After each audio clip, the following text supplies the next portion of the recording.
세 번째 진친 장소 믹돌 앞.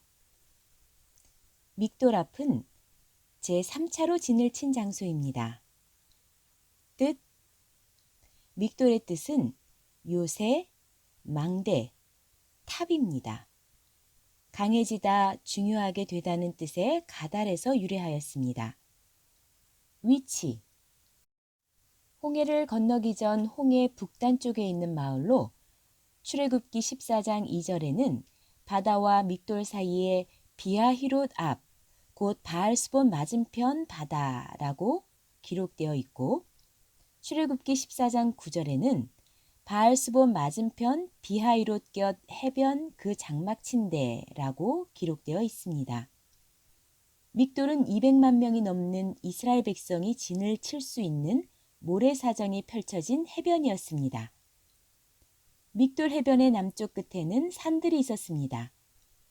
이 산들은 이스라엘 백성이 애굽군의 동정을 살피는데 매우 용이한 장소여서 요새나 망대라는 뜻을 가진 믹돌이란 지명이 여기서 유래된 것입니다.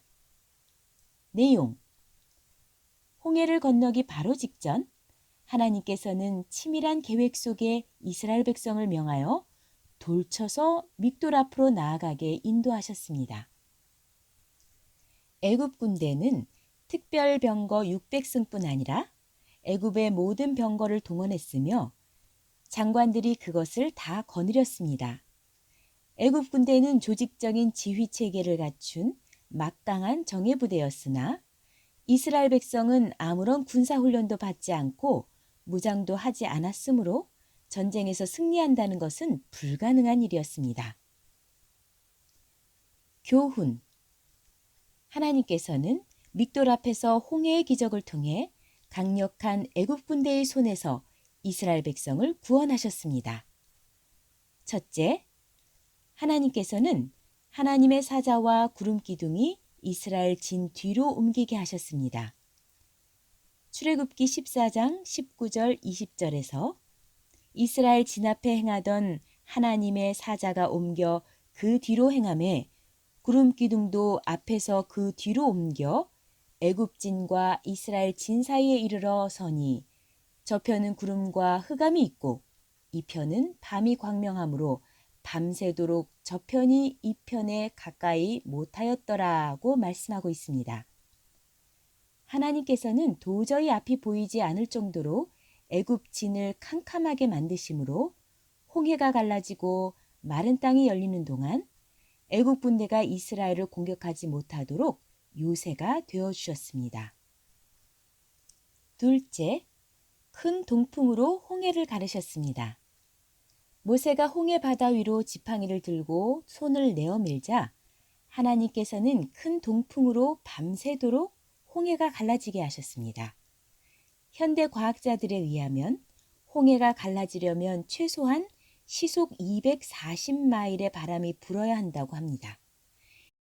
이렇게 엄청난 큰 동풍이 불었음에도 불구하고 이스라엘 백성이 갈라진 홍해 사이를 안전하게 지날 수 있었던 것은 하나님의 각별한 도우심이었습니다.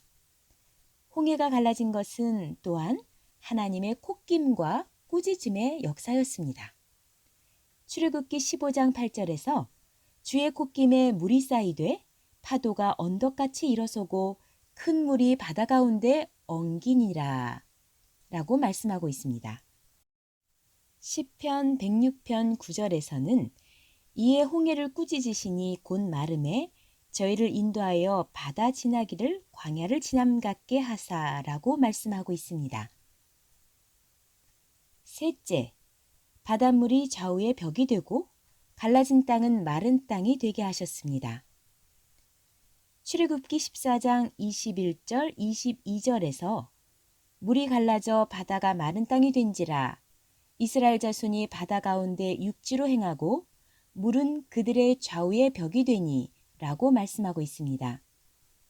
그리하여 이스라엘 자손은 바다 가운데를 육지처럼 행하였습니다.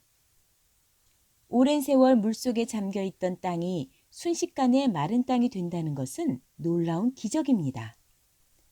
또한 바닷물은 좌우의 벽이 되었는데 여기 벽은 히브리어로 호마로서 거대한 성벽을 가리키는 단어입니다. 하나님께서 바닷물을 성벽처럼 만드셔서 이스라엘을 지켜주셨던 것입니다. 이를 시편 78편 13절에서는 저가 바다를 갈라 물을 무더기같이 서게 하시고 저희로 지나게 하셨으며 라고 말씀하고 있습니다. 넷째, 애굽 왕 바로와 바로의 군대를 홍해에 다 수장시키셨습니다. 이스라엘 백성이 마른 땅을 건너서 가자 애굽 군대가 그 뒤를 쫓아 바다 가운데로 들어왔습니다. 하나님께서는 애굽 군대를 보시고 그들을 어지럽게 하셨는데 여기 어지럽게는 히브리어 하맘으로써 혼란시키다, 당황하게 하다라는 뜻입니다. 공동 번역에서는 갈팡질팡하게 하다라고 번역하였습니다.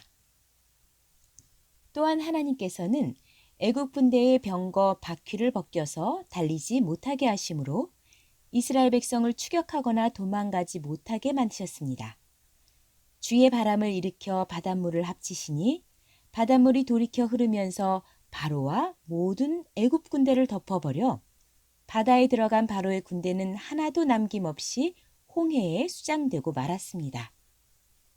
이때 바로의 그 택한 장관들까지 홍해에 잠겼습니다. 택한 장관이라 함은 빼어난 장교들이요 가장 우수한 장교들을 뜻합니다. 모세와 이스라엘 백성은 이 놀라운 은혜 앞에 하나님을 높이 찬양하였고 미리암과 모든 여인은 소고를 잡고 춤추며 화답하여 찬송하였습니다. 과연 하나님께서는 말씀하셨던 대로 바로와 그 모든 군대와 그 병거와 마병을 인하여 영광을 받으셨던 것입니다. 믹돌 앞에서 이스라엘 백성이 홍해를 마른 땅처럼 건넌 일과 애굽 군사가 바다에 모두 수장된 사건은 하나님 홀로 계획하시고 하나님께서 주권적으로 역사하신 극적인 대승리였습니다. 이스라엘 백성은 이 큰 일을 보고 비로소 여호와를 경외하고 여호와의 종 모세를 믿었다고 말씀하였습니다. 여호수아 때도 마찬가지로 요단강을 마른 땅처럼 건너는 큰 기적을 보고 그날부터 백성이 여호수아를 크게 보고 모세를 두려워한 것 같이 그를 두려워하기 시작하였습니다. 실로 이 역사는 믹돌 그 이름처럼 하나님만이 우리의 피할 망대가 되시며 의지할 견고한 요새이심을 만천하에 공포하며 깨우쳐 주신 구원의 큰 사건이었습니다.